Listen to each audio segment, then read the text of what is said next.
স্বায়ত্তশাসিত প্রতিষ্ঠানের স্টুডেন্ট সরকার এখানে নাক গলায় দিতে পারে না। They have the right. আমি স্যারের মধ্যে প্রতিবাদী কমেন্ট করে দেবেন। হ্যাঁ এখনো সে বাংলাদেশে হয় কোটি আছে ক্যান্ডেল গোটা আন্দোলনকে ঘিরে দেশের যে পরিস্থিতি সৃষ্টি হয়েছে বাংলাদেশের ইতিহাসে এমন ভয়ানক পরিস্থিতি আর কখনো দেখা যায়নি। চারিদিকে এখন রক্তলাল। এই পরিস্থিতিতে আমাদের ছাত্র সমাজ এখনো যেভাবে গর্জন দিয়ে যাচ্ছে সেগুলো শুনলে বুকের মধ্যে একটা কাঁপন সৃষ্টি হয়, একটা আলাদা সাহস তৈরি হয়। গোষ্ঠীমারি রাজনৈতিক দল আমার দরকার আমাদের সন্তানদের বাঁচানো। আমি এখানে থাকবো, এখান থেকে আমাকে কেউ সরাইতে পারবে না। ভাই আমার দিকে তাকান, ভাই আমার দিকে তাকান। এই ভিডিওতে আমরা আপনাদের সেসব সাহসী গর্জন শোনাবো যেগুলো শুনলে আপনিও জ্বলে উঠবেন। চলুন লাইক দিয়ে শুরু করা যাক।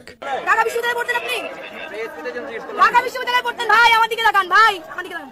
বলেন কত টাকা বিজনেস আপনার? 35 হবে শিওর। আরে আল্লাহ ভাই আপনি সিনিয়র বাবা, একজন দাঁড়ান, একজন পাবলিক সার্ভিস যে দেয় তার থেকে আমি বেসিক কোশ্চেন করতে পারি না? পারি কি না?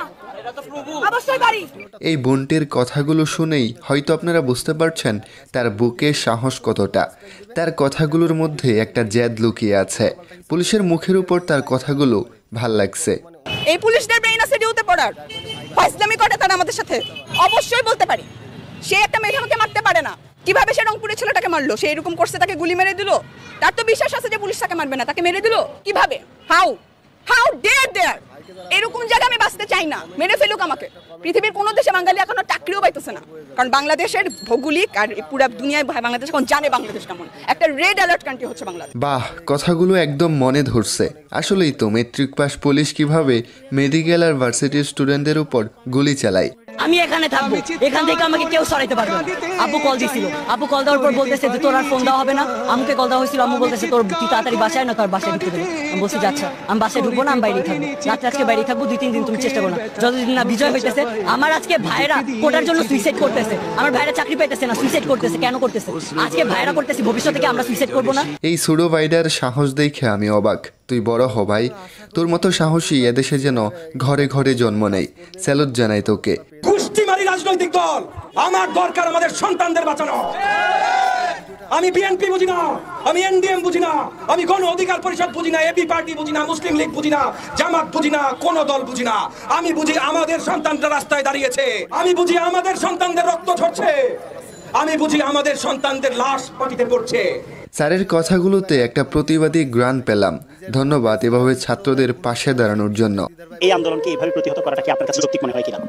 এটা তো আপনি কালকে যে সাইফ যে ছেলেটা ছিল, যে ছবিটা রংপুরের ছেলেটা, ও নিরস্ত্র একটা ছেলে। আপনি স্টুডেন্টদের উপরে গুলি চালাতে পারেন? আপনি ছাত্রদের উপরে, নিরস্ত্র ছাত্রদের উপরে কোনো অবস্থাতে আপনি গুলি চালাতে পারেন? এটা জবাব প্রশাসনকে দিতে হবে। বাংলাদেশের মানুষ এটা জানতে চায় যে আমরা একটা প্রাণের কথা বলবো, একটা দাবি তুলবো। আপনার সেটা পছন্দ না হতে পারে, আপনি বাহাস করেন আমার সাথে, আপনি আমাকে কথা বলতে দিবেন না। আমি কথা বলবো, আপনি গুলি করে মারবেন। ওটা মায়ের বাচ্চা, ও একটা বোনের ভাই, আপনি ওকে মেরে ফেলছেন। এটা একটা কথা হলো? এই আপুর কথাগুলো একদম রাইট। দাবি পছন্দ নাই হতে পারে, তাই বলে ছাত্রদের উপর গুলি চালানোর অধিকার দিল কে তোদের? ভাই ওই যে কালকে দাঁতটা মেরে দিয়েছে, ভাই শুট করেন এটা ক্লিপ প্রিন্ট। এটা কেমন মিডিয়া? ওরা কারা? ওরা কি আমাদের বন্ধু? ওরা কি আমাদের বন্ধু? সরকারি গোলাম। ওরা পাঁচাটলে মানে না চাটলে পাঁচাটলে সঙ্গে না চাটলে জঙ্গি। দেশ টাকার বাপের কেনা না, লাখো শহীদের রক্তের বিনিময়ে দেশ পাই। এই মেয়েটা সরকারের গতি নামিয়ে দিয়েছে। এরকম সাহসী নারীকে দেখলে স্যালুট করতে মন চাই। আমার কিছু নাই, আমি এখন নিজে সুইসাইড করে ফেললো, কোনো কিছু নাই। আমি বিচার দিয়ে যাচ্ছি, জগতের কাছে বিচার দিয়ে যাবো। আমি আমার ছেলেটাকে নিয়ে আমি নিজেও শেষ হয়ে যাবো। আমার মেয়ের কি অপরাধ ছিল? আমার মেয়ে ভালো স্টুডেন্ট, এটাই কি অপরাধ? আমার মেয়ে মেধাবী, এটাই কি তার অপরাধ ছিল? আমার মেয়ে ডিপার্টমেন্টে ফার্স্ট ছিল, এটাই কি তার অপরাধ ছিল? আমার মেয়েটা বিমান বাহিনীর দিদি পাইলট ছিল, এটাই তার অপরাধ ছিল? আমি গত বছর আমার হাজবেন্ড হারাইছি, আজকে বুঝে আমি মেয়েটা হারাইলাম। এই ভিডিওটা আমাকে অনেক কষ্ট দিয়েছে। এই মায়ের বুকটা খালি হয়ে গেল, খুবই কষ্ট পেলাম।